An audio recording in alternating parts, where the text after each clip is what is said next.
పంచశబ్దం మీద మాట్లాడుతున్నారు. పంచశరాంతకలోచన, నీకు పెళ్లి కుదర్చడం అంటే స్వామి 5 బాణాలు ఉన్నవాడిని కాల్చేసిన వాడి, నీ గురించి అవతల వాళ్ళకి చెప్పడం అంటే మాట్లా తండ్రి.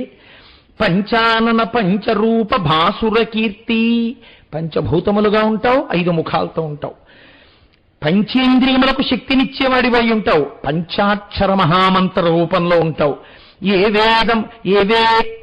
వేదంబులకైన గూఢతరమై ఏ పారు నిరూపమున్ దేవా కంటిమియంత పుణ్యలముకో దేవేశమీరాత్మలో భావింపంబడి ఏమి మీ తలపు మా భాగ్యంబు సిద్ధించనో కైవల్యాధిపయాన తిమ్ము కరుణన్ కర్జంబు సర్వేశ్వరా. ఏం అదృష్టమయ్యా, వేదముల చేత కూడా చూడబడినటువంటి పరమాత్మ ఇవాళ మాకు సాకార రూపుడై దర్శనం ఇచ్చాడు. పిలిచి దర్శనమిచ్చి నాకు పనుంది చేసి పెడతారా అంటున్నారు. ఈశ్వర మీకు పని చేసి పెట్టడమా? ఆ మాట కాదు అనవలసింది, మమ్మల్ని ధన్యే చేస్తున్నాం మనం. కాబట్టి శంకర, ఏమిటో మేము ధన్యులమయ్యే కార్యం మాకు చెప్తావా? చెప్పి మాతో చేయించుకుని మమ్మల్ని ధన్యుల్ని చేస్తావా? చెప్పు తండ్రి అని అడిగాడు. అడిగితే శంకరుడు నవ్వి, సీతాచలేంద్రుని కూతురు పార్వతి కన్య అతిమోదమున మాకు అడగిరండు. హిమవంతుని యొక్క కూతురుందయా పార్వతీదేవి, మీరు వెళ్ళి ఆ హిమవంతుడి భార్య అయిన మేనకాదేవితోటి మాట్లాడి ఆ అమ్మాయితో మాకు వివాహం కుదిరేటట్టుగా మాట్లాడండి. ఉడురాజవదనకు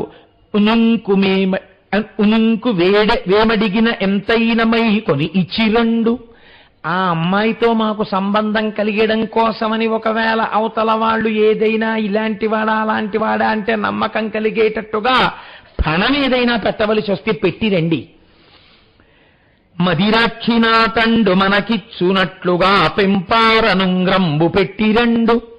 అంత అందమైన పార్వతీదేవిని మనకిచ్చేటట్టుగా బాగా మాట్లాడరండే. పాలకూళ్ళు కుడిచి పాలను మన సొమ్ము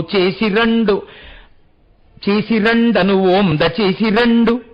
పాలకూండ్లు కుడిచి, ఇదొక గమ్మత్తైన మాట. మనకి సాధారణంగా ఏంటంటే ఏదో కతికితే అతకదు, అతికితే కతకదు అని తినకండి అంటారు. కానీ శాస్త్రం ఏం చెప్తోందంటే, అసలు నిజంగా పెళ్లివారు సంబంధం నిశ్చయం చేసుకునేటప్పుడు తాంబూలాలు ఉచ్చుకున్నప్పుడు పాలన్నం తినాలి అని. ఎవరింట్లో ఆతిథ్యం తీసుకుంటే అంటే కొంతమందికి నిశ్చితార్థంలో మగపెళ్లి వారింటికి ఆడపెళ్లి వారు వెళ్ళి నిశ్చితార్థం చేసుకుంటారు. కొందరు ఆడపెళ్లి వారింటికి మగపెళ్లివారో, మగపెళ్లి వారింటికి ఆడపెళ్లివారో ఆయా సంప్రదాయములను బట్టి మారుతాయి. ఎవరింటికి ఎవరో అతిథులుగా వెడితే వారింటికి 2వ ఇంటి వారు పాలన్నం పెట్టాలి. కాబట్టి పాలన్నంబు కుడిచిరండు. కాబట్టి పాలు అన్నం తినిరండి. నిశ్చితార్థం మీరు వెళ్ళి మాట్లాడి వచ్చేసేటప్పుడు పాలన్నం తినరండి అని. పాలకూళ్ళు కుడిచి పాలను మన సొమ్ము చేసిరండను వంద చేసిరండు. తప్పకుండా అంగీకరించినట్టుగా చేసిరండి. ఇది యమాకు మెచ్చు నెల్ల భంగుల సైన దీని చేయవలయుటెరగు మెరసి. ఇది నాకు చాలా ఇష్టమైన పని, ఇది మాత్రం జాగ్రత్తగా చేసుకురావాలి సుమా. కదిలిపోవనిది ఎకడు మంచి లగ్నం బుభూధరేంద్రపురికి పోయిరండు. ఇంకా మళ్ళీ ఎప్పుడు వెళ్ళాలి? పంచాంగాలం ఏం చూడక్కర్లా, నేను చెప్తున్నా. నేను చెప్పిందే మంచి ముహూర్తం, బయలుదేరండి. చక్క ఇక్కడి నుంచే హిమవంతుడి దగ్గరికి వెళ్ళండి అంటే, అయ్యో ఎంత సంతోషం స్వామి, తప్పకుండా అని 7 ఋషులు బయలుదేరుతున్నారు. అరుంధతీదేవి ఒక్కతి సప్తర్షులతో పాటు బయలుదేరింది. బయలుదేరుతుంటే శంకరుడు 7 ఋషులకు చెప్పాడు ఈ మాట. అరుంధతిని ఒక్కదాన్ని ఇలా పిలిచాడు. అమ్మ అరుంధతి ఇలా రా అన్నాడు. ఆవిడ వచ్చింది. చాలా గొప్ప రహస్యం ఒకటి చెప్పాడండి. పార్వతీ కళ్యాణంలో చెప్పిన ఈ రహస్యాన్ని మరోలా అనుకోకుండా అందరూ బాగా ఎర్రసిరాతో రాసుకుని దృష్టిలో పెట్టుకోండి. ఇలా ఉంటాయేమో ఒకవేళ. వనిత కూతుల పెండ్లి సేయునెడలన్ వాచాలకుల్ తల్లులేని లోకంబులు పల్కుగాన సతీ నీ వద్రీషు నిల్లాలితో నొనరం కన్నియకొన్ వరుండు తగు మీరూహింపగా నేలయిమ్మని కార్యంబు గటింపగా పలుకు మీ అంబోజ పత్రేక్షణ. తండ్రి సమర్థుడు, చాలా యోగ్యుడు, సంబంధాన్ని వెతుకుతాడు, ఇది బాగుందంటాడు.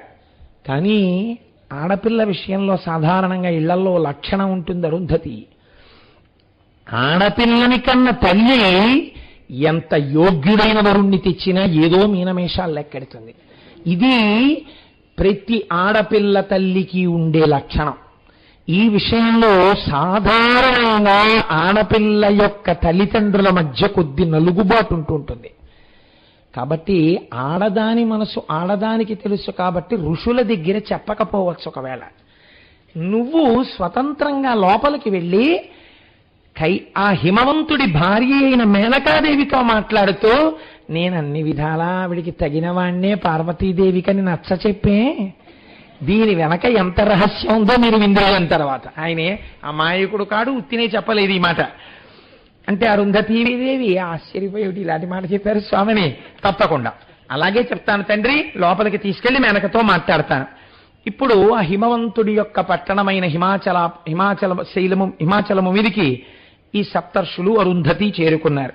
వాళ్ళు అనుకుంటున్నారు అక్కడికి వెళ్ళి, వేదంబులాతని వెదకి కానగలే నిగంగాధరుండుతా కరుణ మెరసి మనల నాజ్యుల జగన్మాన్యుల పూజ్యుల ఆత్మలో రప్పించి అర్ధితోడ నగవల్లభుని ఇంటి కరిగియాతడు కన్న కూతురు పార్వతీ కోమలాంగి తనకు కాన ఇడిగి రెండని ప్రీతి బుత్తించుచున్నవాడు ఈ భూధరోత్తముండు ఎంత పుణ్యుడగునో ఇట్లొప్పునే ఈతడు ఎంత ధన్యుడగునో ఎంత భక్తి చేసినాడో తొల్లి శిశువునకు బాపురేయనచు కీర్తి చేసి రాదిమునులు.